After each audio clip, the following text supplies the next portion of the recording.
말씀은 열왕기상 22장 39절에서 43절까지입니다. 우리 같이 한 목소리로 함께 읽겠습니다. 아합의 남은 행적과 그가 행한 모든 일과 그가 건축한 상하궁과 그가 건축한 모든 성읍은 이스라엘 왕 역대지략에 기록되지 아니하였느냐. 아합이 그의 조상들과 함께 잠에 그의 아들 아하시야가 대신하여 왕이 되니라. 이스라엘의 아합 왕 제4년에 아사의 아들 여호사밧이 유다의 왕이 되니 여호사밧이 왕이 될 때에 나이가 35세라. 예루살렘에서 25년 동안 다스리니라. 그의 어머니의 이름은 아수바라 실히의 딸이더라. 여호사밧이 그의 아버지 아사의 모든 길로 행하며 돌이키지 아니하고 여호와 앞에서 정직히 행하였으나 산당은 폐하지 아니하였으므로 백성이 아직도 산당에서 제사를 드리며 분향하였더라. 아멘. 오늘 본문은 아합의 행적과 여호사밧의 행적을 비교하고 있습니다. 그래서 우리들이 인생을 마치고 떠날 때 우리들 자신의 인생을 어떻게 평가할 것인가, 또 우리가 살아가는 인생관이 어떠한가라고 하는 것을 아합과 여호사밧을 통해서 극명히 대조하여 주고 있습니다. 먼저 죽은 뒤에 남겨진 그 아합의 행적들을 쭉 소개를 하고 있는데, 첫째로 39절에 남은 행적과 그가 행한 모든 일 이렇게 되어 있습니다. 그러니까 남은 행적 그리고 그가 행한 모든 일이라고 하는 것은 사람이 인생을 살고 이 세상을 떠날 때 그래서 굉장히 기념비적이고 영웅적인 일들만 남는 것이 아니라 이 세상을 살았던 시시콜콜한 그러한 모든 것들까지 남는다라는 겁니다. 그래서 실제로 어떤 사람들이 다른 사람을 이렇게 판단할 수가 없는 것이 객관적으로 보기에 그것이 참 사소한 것으로 보이고 별스럽지 않은 것 같은 그냥 아주 작은 일상과 같은 그런 일이라 할지라도 어떤 사람들에게는 그러한 소소한 일상이 훨씬 위대해 보이는 일보다 더 큰 의미가 있고 더 가치 있는 것으로 받아들여질 수 있다는 겁니다. 그래서 우리는 다른 사람들의 일상을 존중해야 합니다. 그래서 사람의 인생이라고 하는 것은 비교될 수가 없는 것이죠. 그런데 왜 사람들이 자꾸 인생을 비교하는가 하면 사람들이 만들어 놓은 어떤 기준과 어떤 가치관들에 의해서 사람들을 동원하여서 사용하고자 할 때, 그럴 때 이제 사람 나름대로의 기준이 필요하지 않습니까? 그러니까 상벌을 주기 위한 것이죠. 그래서 실제로 사람과 사람 사이를 비교하는 행위 자체는 사람의 정욕에 의한 것으로서 인간의 어떠한 뜻과 목적을 달성하기 위해서 인위적으로 만들어 놓은 어떤 기준이 있기 때문에 그런 일들이 생기는 것입니다. 그래서 한 개인의 삶은 있는 그대로 존중받을 만하며 충분히 가치가 있는 것입니다. 자기의 인생에 대한 의미 부여는 자기 자신이 주체적으로 해야 되는 것이기 때문에 그렇죠.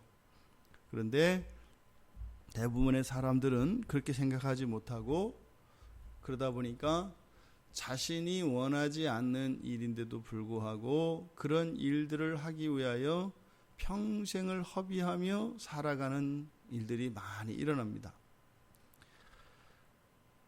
그리고 나서 이제 그가 건축한 상하궁, 그러니까 상하궁을 건축한 것, 그리고 성읍을 건축한 것, 그리고 그 아들 아하시야가 왕위를 계승한 것, 이렇게 또 기록을 하고 있습니다. 이제 상하궁이라고 하는 것은 그 화려한 궁전을 이야기하는데, 이렇게 궁전의 화려함을 상하궁이라고 표현을 했는데, 그것은 이렇게 궁전이 크고 그러니까 화려하고 이런 것은 그 왕이 굉장히 사치스러운 삶을 살았다라고 하는 것을 나타내는 표시입니다. 그런데 또 한편 그렇게 사치스러운 삶을 살았다라고 하는 것은 거기에는 어떻게 해요? 분명히 그 강력한 왕권과 또 풍요로운 이런 경제가 뒷받침되고 있기 때문에 그런 일이 일어나는 겁니다. 그러니까 이 상하궁 건축을 통해서 아합이 어떻게 한 겁니까? 어제 우리가 살펴봤던 것처럼 왕으로서 나라의 부에 기여하고 또 나라를 실제로 굉장한 지도력으로 그 나라를 통치했기 때문에 이러한 사치스러운 생활이 이제 가능했던 겁니다. 그리고 성읍을 건축했다. 그래서 예나 지금이나 이런 도시 건설은 이렇게 통치자들에게 있어서 가장 명예롭고 또 기념될 만한 일이기 때문에 그래서 꿈꾸는 것이 이런 거죠. 그래서 자꾸 도시를 짓고 하는 이유들이 그 나름대로 그런 개인적인 그런 야심이 있습니다. 그래서 우리나라 같은 경우도 대통령이 딱 되고 나면은 그래서 길이 남을 일들을 하고 싶어 합니다.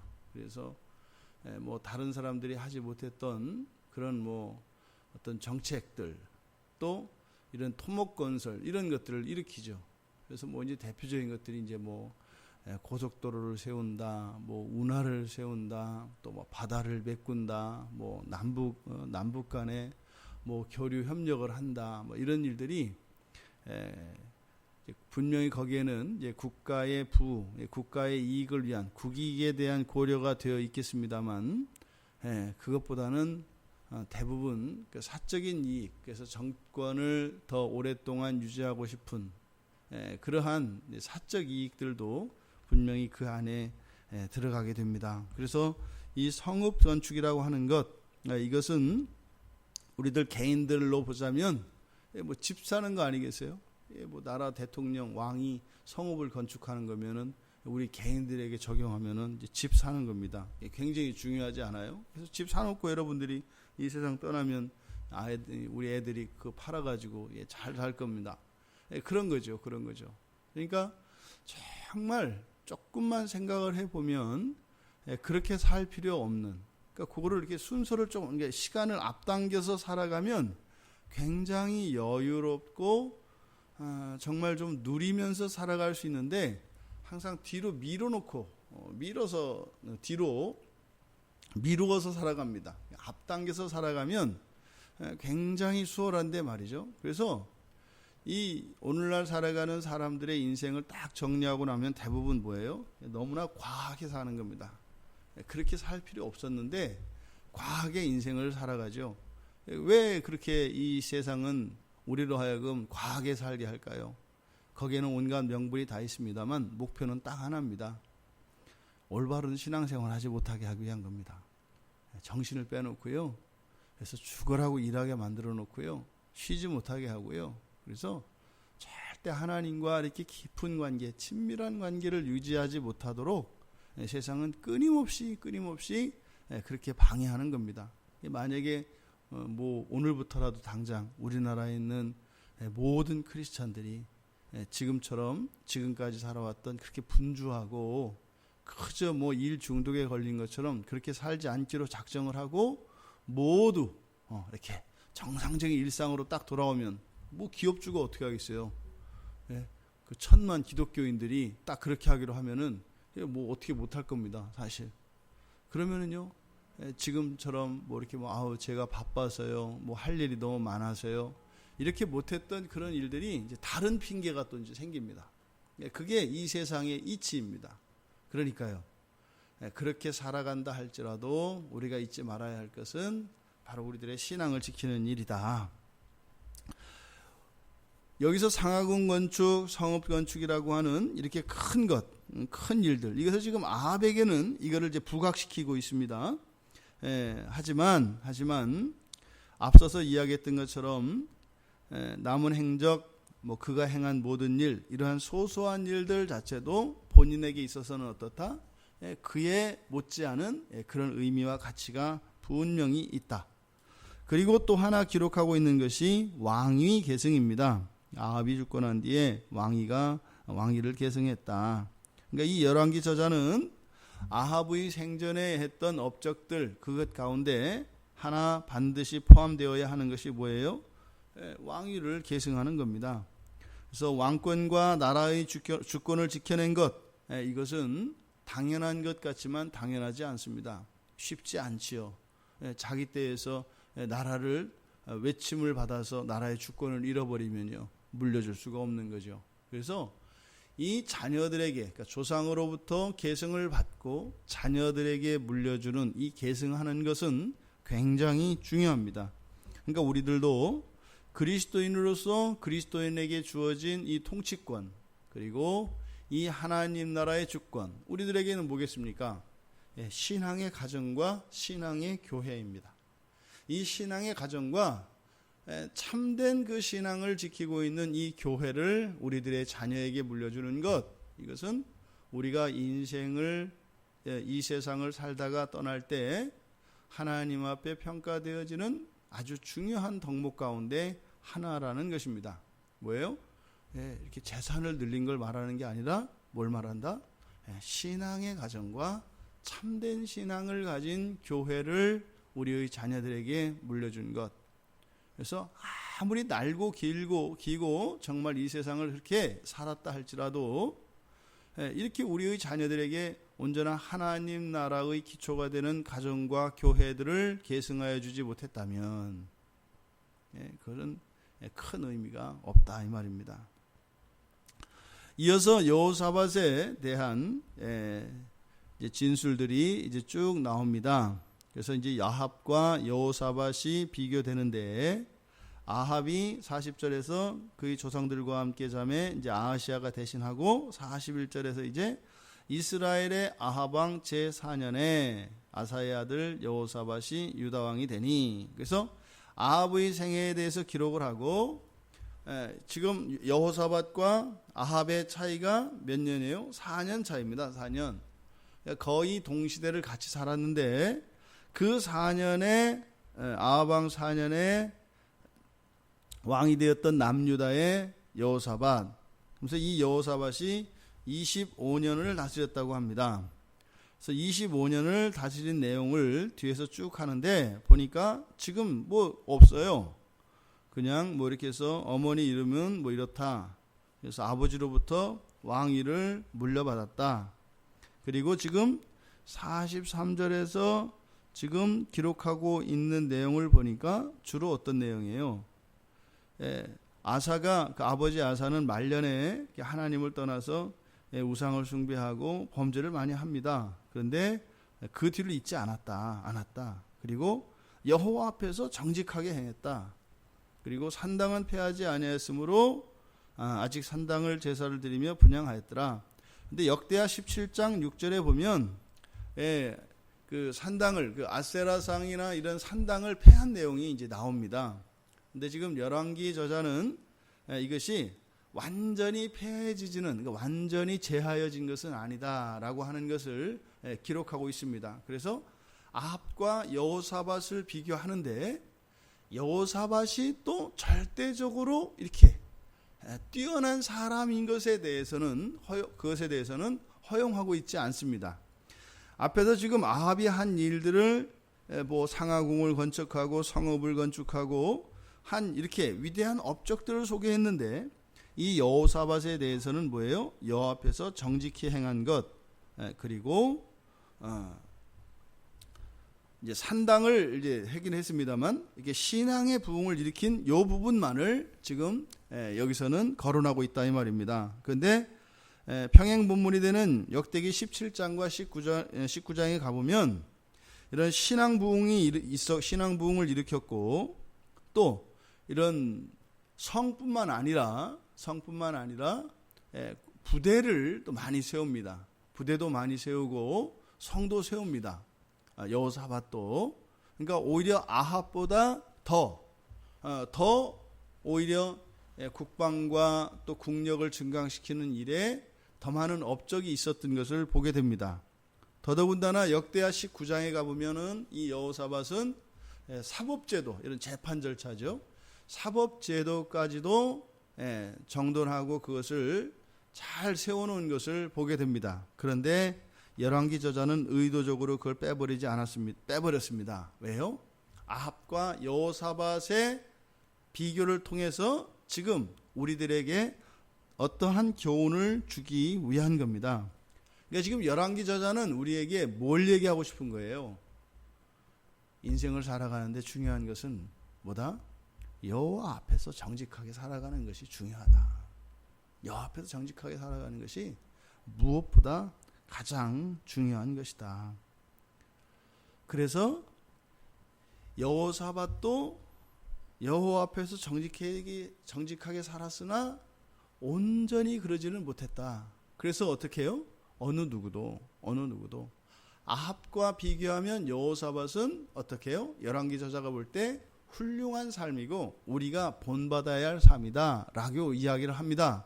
그렇게 해놓고 나서 이 백성들도 여전히 산당 제사가 있었다라고 하는 아직도 산당에서 제사를 드리며 분향했다라고 하는 이 말을 통해서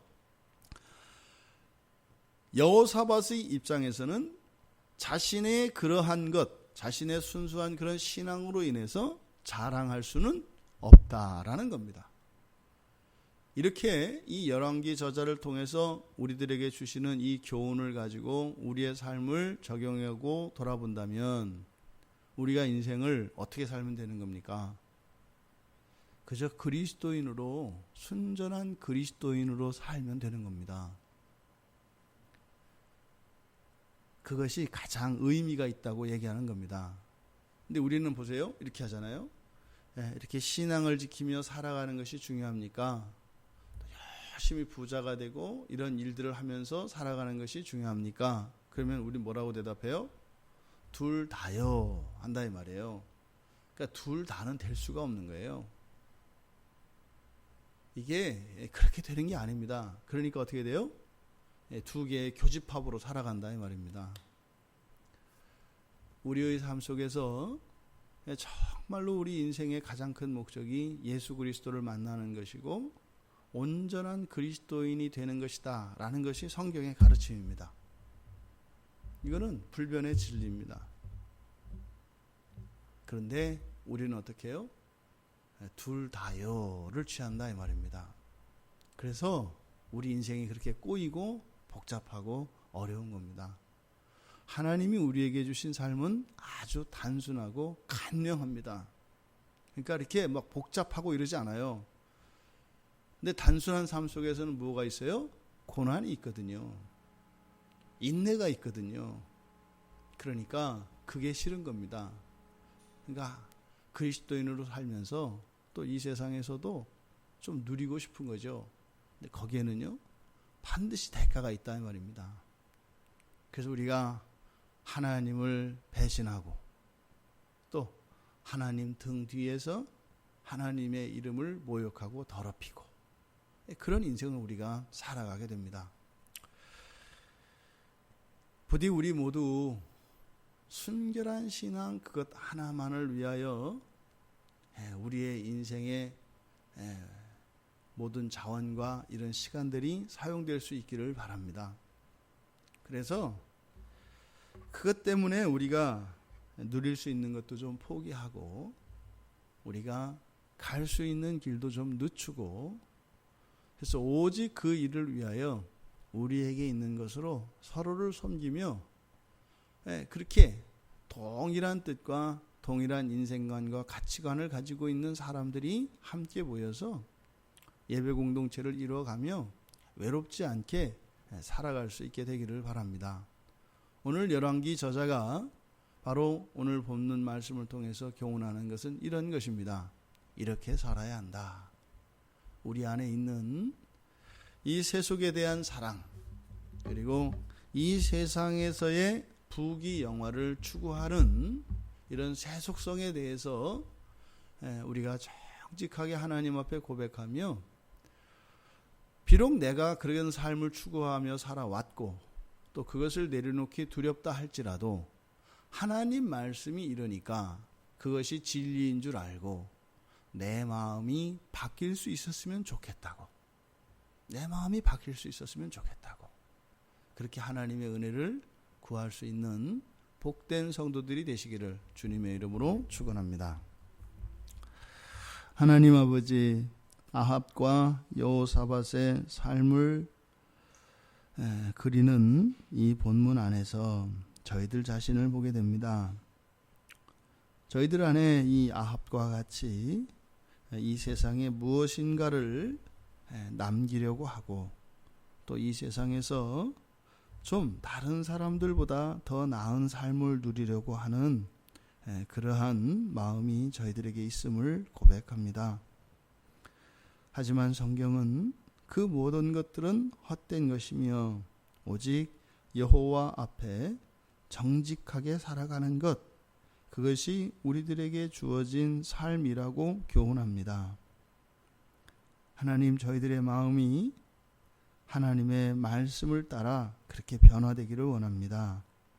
정말 이 세상을 사랑하며 욕심내며 거기에 어떠한 의미와 가치를 부여하고 있는 병든 저희들의 마음을 고쳐주셔서 그런 것들을 우리 스스로 내려놓고 오직 여호와 앞에서만 살아간다 할지라도 조금도 그것이 두렵거나 싫거나 주저하는 마음이 들지 않게 하시고 오히려 우리의 순결함으로 인하여 기뻐하실 하나님과 함께 기뻐할 수 있는 저희들이 되게 하여 주십시오.